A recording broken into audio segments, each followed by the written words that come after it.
Foodie's back with another couple of videos, and these are surprisingly more about her health than anything else. The first video was on their couples channel, and it was more or less an exercise video where Foodie attempted to walk for 10 minutes straight out in the sand.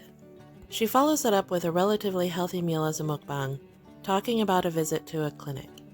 Now before I get too far into it, let's just take a look real quick. Last night,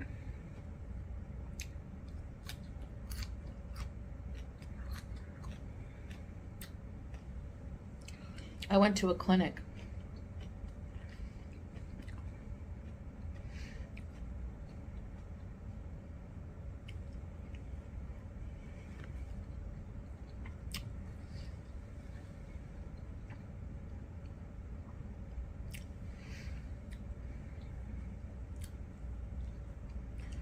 I just wanted to get some testing done. I did find out what my blood pressure was. I just wanted to get a physical. So I didn't film it, but I didn't really want to film. I wasn't sure if I was going to share this information with you guys or not, but I wanted to get a physical. And my blood pressure was pretty high, so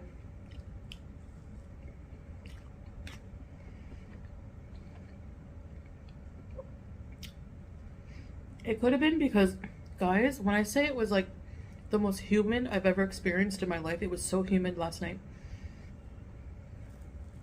And I was we had to walk a bit to get to the clinic from where we parked, so it could have been the stress, but I think it's safe to say I probably do have high blood pressure. So I'm trying to really watch, also for my health, to try to do this. Not eat fried. I don't want to eat deep fried food, fast food, stuff like that. I went to the clinic and Salah explained everything and gave them my information. So it was super affordable. It was for everything it was less than $10.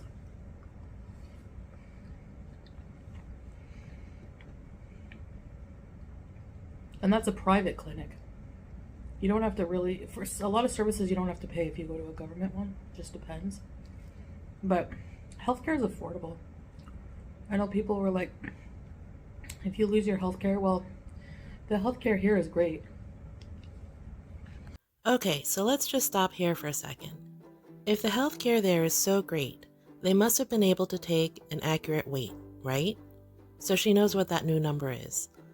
Another thing is they would have ordered some lab work, including a brand new A1C. Given her history of type 2 diabetes, they would have wanted to know how she's managing it. And even with a language barrier, she would have had to tell them about the heart issues that she has, including her comorbidities and her enlarged heart. And then wouldn't they tell her to follow up with a cardiologist?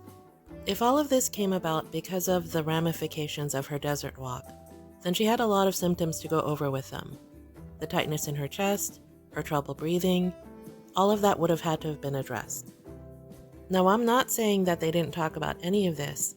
I'm just saying that if it was a good clinic and a good doctor, there would have been a lengthy discussion about all of this. And before I start getting a whole bunch of hate comments about what makes me qualified to talk about somebody else's health issues, I'm going through something pretty similar. It's no secret that I'm overweight myself. I have about 50 or 60 pounds to lose, and I'm doing it pretty slowly. Up until now, I have not had any blood sugar issues or heart issues or anything like that. Just being chubby. Last October or November, I started swimming, and I absolutely love it now.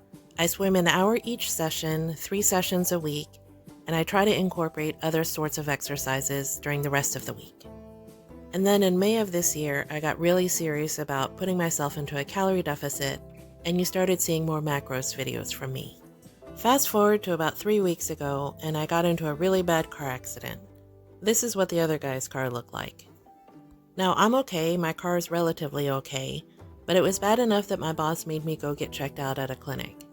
Now, the day of the accident, my blood pressure was really high. It was like 165 over 112. They chalked it up to the stress of the accident, took a second reading, which was still high but not as bad, and told me to follow up with my PCP. I did that this week, and my blood pressure was still a tiny bit high, 130 over 92. Now, remember, I have absolutely no comorbidities, nothing to indicate any sort of cardiac issues, other than this elevated blood pressure. I was told to keep a log and check my blood pressure every single night. After 4 weeks, I have to go back and show her my log, and then we'll discuss next steps. So before we go into more about that mukbang and what Foodie's planning for the upcoming videos, let's take a look at that desert walk and how she reacted to it.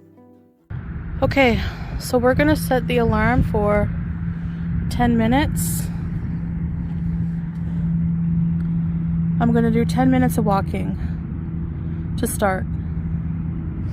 So, I haven't been very active lately. We go everywhere by car. So I thought to start, I would take a nice walk in the desert.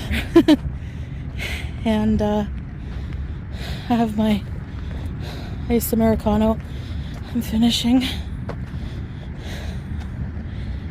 So, I'm gonna walk for another 10 minutes.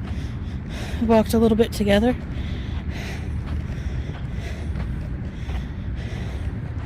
"10 minutes to start because I have very limited mobility right now with the humidity, my asthma.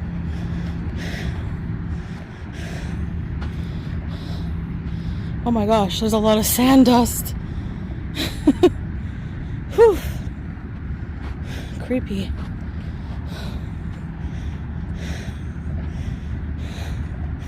I think mall walking is nice, but I'm looking out for weird snakes or something.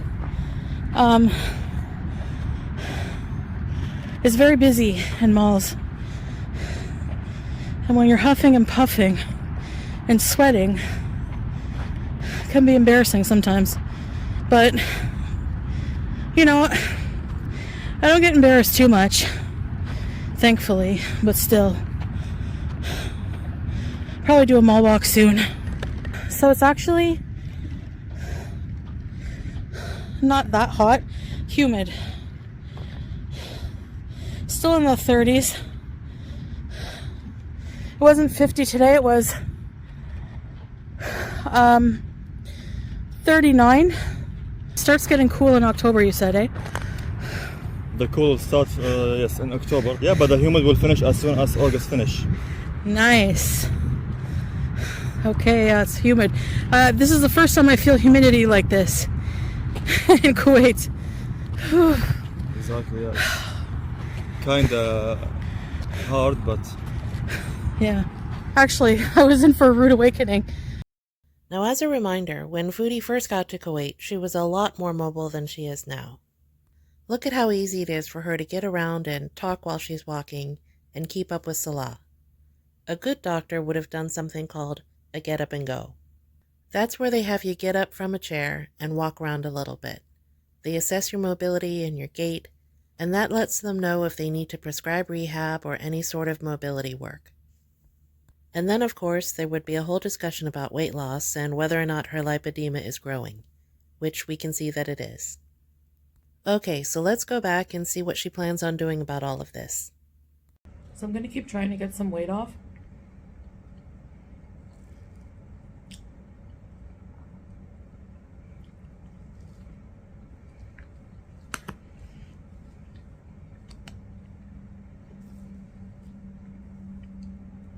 They really do give you a huge amount of rice. Like, when you're trying to limit your portions, you realize